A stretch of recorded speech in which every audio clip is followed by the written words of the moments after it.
일괄식 대답 말고요. 회장님 여기 왜 와 계신 것 같습니까? 그러니까 뭐 때문에 와 계신 것 같아요? 뭐 여기서 증인 채택해가지고 그래서 여기 왔습니다. 아, 증인 채택되니까 그냥 오셨군요. 이게 회장이 할 소리입니까?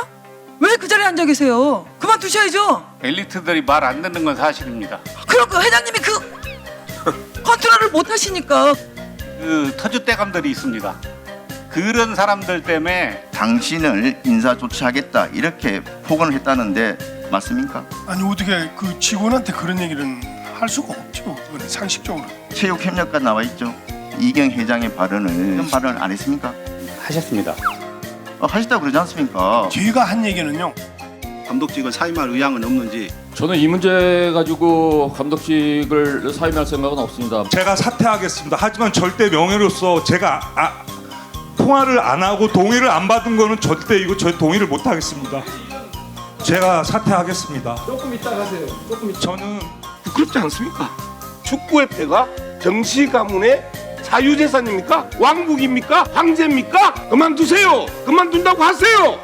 온 국민이 지금 왕창 스트레스를 받고 있는 대표적인 정시 일가 특히 정몽규가 일으킨 사단이다. 저는 이렇게 정리합니다. 마지막으로 사퇴할 생각 있습니까? 없습니까? 의원님 말 듣고 잘 생각해보겠습니다. 회장님, 사회적 물의를 일으켰다고 생각하십니까? 국민들에게 염려를 이렇게 끼치고 피로감을 들여서 상당히 송구스럽게 생각합니다. 네, 사회적 물의를 일으켰다 인정했습니다. 문체부 장관, 회장이 본인 스스로 증인으로 출석해서 사회적 물의를 빚었다라고 얘기를 했는데요. 회장의 자격 정지를 요구하고 임원 자격이 정지되면 사연임에 도전할 수 없는 규정이 있습니다. 의사 있으십니까? 네, 그렇습니다. 네, 행정소송을 불사하고라도 사연임 저지할 수 있다라는 문체부 장관의 저는 약속을 받았다고 생각을 하겠습니다. 네, 이임생 이사님 하실 말씀 있습니까? 한국 대표 선수들이 한국에 와서 제일 힘든 게 잔디가 너무 뛰기가 힘든다는 얘기들을 너무 많이 했습니다. 위원님들이 한국 축구를 위해서 우리 선수들한테 좋은 잔디에서 좋은 경기로 보여줄 수 있게 도와주셨으면 감사하겠습니다. 제가 듣기에는 진짜 도와주셔야 될 분들은 거기 계신 분들 같습니다. 마지막 발언의 기회를 줬음에도 불구하고 오히려 책임을 이상한 데로 돌리고. 책임입니까? 독단입니까 지금? 지금 마음가짐이. 그러니까 이렇게 눈치를 보지 않기 때문에 이 많은 문제들이 문제라고 느끼질 않는 거예요. 대기업의 가문의 자제로 태어나셨고 더 최고의 엘리트로 살아오셨습니다. 엘리트들이 말 안 듣는 건 사실입니다. 그럼 그 회장님이 컨트롤을 못 하시니까. 다른 삶을 살아왔기 때문에 다른 생각을 하고 있구나. 그래서 우리들의 눈치를 보지 않는구나. 오늘처럼 이렇게 여야 의원님들께서 한치의 이견 없이 한 목소리로 대한민국의 체육계를 질타를 하고 제가 10년 가까이 국회에 있으면서 처음 보는 그런 풍경이었습니다. 그리고 마지막으로 국감 증인 꼭 참석하실 거죠? 출장이나 이런 문제로 회피하지 않으실 거죠? 국감이 언제인지 제가 잘 모르겠는데요. 되도록 예. 설명드릴 수 있도록 하겠습니다. 그렇게 응답을 해주셨기 때문에 참여하지 않으시면 위증인 거 아시죠? 참고하시기 바라겠습니다.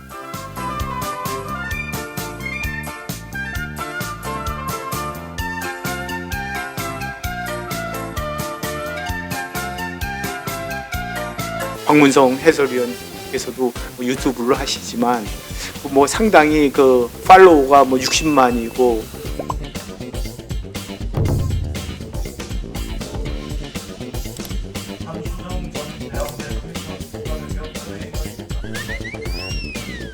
(11차) 임시회의 있었죠?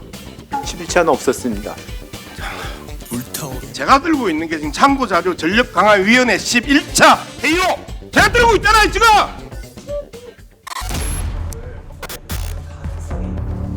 저도 모르는 자료입니다. 이 자료예요. 이거 협회가 만든 자료예요. 이게 그 문제가 됐던 11차 회의입니다. 그러니까 10차까지는 정혜성 위원장이 했어요. 근데 물러났죠. 11차를 그래서 비대면으로 저렇게 합니다. 그런데 왜 그때는 어중지리 시간을 활용하여 주시기 바랍니다. 저는 11차가 그 어떤 회의인지는 정확히는 잘 모르겠지만은 거기에 약간 행정에 좀 착오가 있지 않았었나. 지금 홍명보 감독이 이야기했던 게 그냥 그 답인 것 같습니다. 11차까지는 문제가 있었다. 이임생 이사의 그런 권한이 있었던 것 같지 않다. 문제가 있었다라고 얘기를 했지 않습니까? 제가 행정적인 문제가 있다고 얘기하지 않았습니다. 행정적인 오차가 있다고 말씀드렸어. 그 부분 잘 이해해 주시기 바라겠습니다. 문제와 오차는 또 무슨 차이가 있는 거죠? 이렇게 계속해서 말 바꾸게 할 겁니까?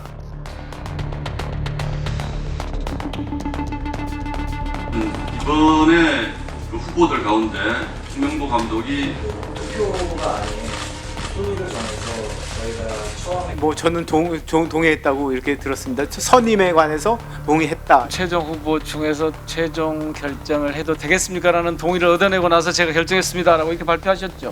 네, 맞습니다. 전강 의원들이 동의한 대상에 홍명보 감독이 없었다 그래요. 제가 결정하게끔 부탁을 드려서 동의를 5분 다 받았습니다. 저 이분은 이렇게 말씀해요. 외국인 후보 2명 중에 1명이 되겠지라고 생각했다.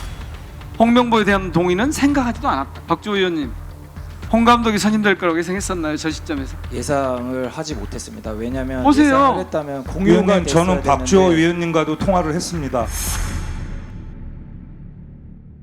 이인의 후보자와 추가 심층 면접을 협회, 그러니까 내가 진행을 하고 면납을 한 다음에 위원회 그 내용을 공유 과정에 의해서 여러분들 참여해달라. 본인이 이렇게 얘기해요. 그랬더니 위원들도 오케이. 그러면 투명하게 진행해 나가는 것이 맞다 나도. 그리고 추후에 그 진행 과정 투명하게 공유해 주기를 바란다. 투명하게 면접 진행한 것도 다른 위원들에게도 다 공유했으면 좋겠다. 오케이. 그러면 자, 우리 오늘 모여서 결정한 것은 뭐냐면 투명한 절차로 후속 작업하는 것에 오늘 참여한 위원들 모두 동의하는. 이거를 협회는 내가 다 결정하는 걸 동의했다라고 얘기하는 거야. 그러니까 이러니까 이해가 되죠. 왜 박주호 의원이 놀랬는지 유튜브 찍다가 갑자기 지금 홍명보 감독 선임된다 했더니 내가 연기해야지 오늘?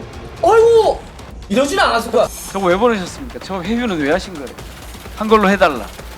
한걸로 해다가 아닙니다. 아니 저기 써줬잖아요. 나는 그 과정을 동의한 거지. 그렇게 진행하셔라. 그렇지. 내가 그걸 결정을 동의한 적이 없다.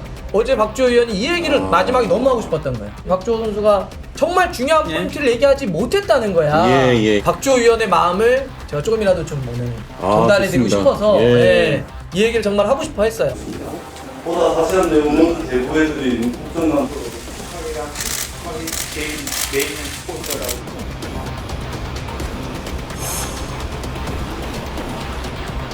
저 국감하기 전에는 정몽규 회장이 사퇴하는 게 맞습니다. 그래야 밑에서 열심히 일하는 사람들이 덜 다친다니까요. 현안 질의와 국감은 차원이 달라버리니까 완전 달라. 이거는 완전히 터는 거예요. 사퇴하지 않으면 정말 안 좋게 끝나버릴 거예요. 오늘 들으면서 다시 한번 좀 느끼는 거는 정몽규 회장 체제가 끝나는 게 맞구나라고 하는 걸 다시 한번 좀 느꼈습니다. 그러니까 뭐가 문제인지도 문제의식이 없죠. 공감 능력도 없습니다. 풀어나갈 능력도 없는 거죠. 홍명보 감독이 불공정한 방식으로 선임됐을 때 제가 아는 지도자가 저에게 연락을 했습니다. 이제는 지도자를 그만할 생각이다. 그러니까 이름 없던 사람들은, 이름 없는 지도자는 10년을 15년을 밑바닥에서 계속 굴러도 프로팀 코치 한번, 프로팀 감독 한번 하기가 어렵습니다. 근데 누군가는 저렇게 특혜를 발휘하면서 국가대표 감독을 준다? 나는 이제 감독 못하겠다, 지도자 못하겠다 이런 이야기를 했죠. 비단 이번 사건만 전 그렇지 않다고 봅니다. 좀만 길게 보면 승부조작범을 그렇게 사면해서 안 되죠. AMH 있는 날 꼼수 사면을 한 거죠.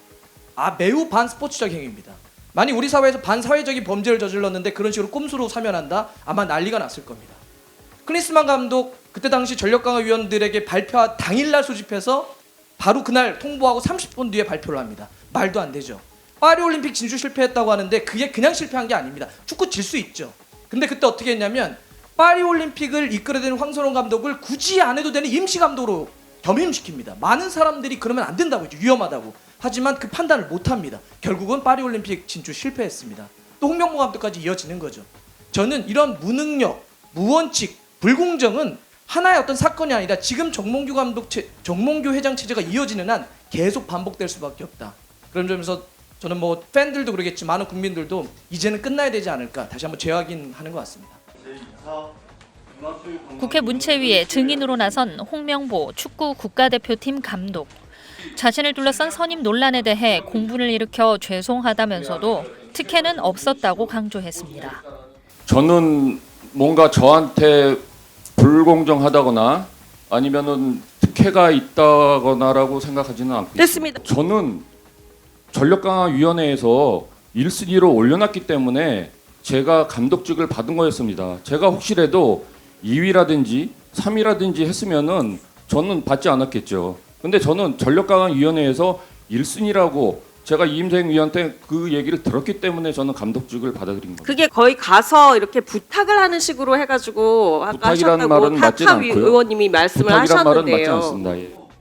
대한축구협회는 축구대표팀 감독을 선임하는 과정에서 면접 전부터 홍 감독을 내정해놓고 형식상 다른 두 외국인 감독들의 면접을 진행했다는 의혹이 불거지면서 선임 과정이 공정하지 않다는 지적을 받아왔습니다. 홍 감독은 애초에 대표팀 감독직을 거절했다가 이를 번복하고 수락한 배경에 대한 질의가 나오자 스스로 답변에 나서기도 했습니다. 월드컵 대표팀이 얼마나 어렵고 힘든 자리인지 알고 있습니다. 그렇기 때문에 더더욱 가고 싶지 않았습니다. 아니 도망가고 싶었습니다. 하지만 이임생 위원장이 집 근처로 찾아와가지고 면담을 할 때 한국 축구의 지금 어려운 점을 외면하기도 참 어려웠습니다. 그래서 그때 울산 HD에 있으면서 이 또 대표팀에 있을 때 어떻게 해야 될 거란지에 대해서 굉장히 고민을 많이 했습니다. 그래서 제가 안 가겠다라고 말씀드린 게 아니라 그때 제가 처음 제의를 받았고요. 그 제의를 저는 울산 HD가 아닌 국가대표팀에 마지막에 봉사를 한번 하고 그동안 예전 10년 전에도 제가 가지고 있던 책임감이나 사명감이 저는 다시는 안 나올 줄 알았는데 이임생 위원장님 면담 후에 또 그게 나와서 제가 그렇게 결정을 했습니다. SBS 정경인입니다.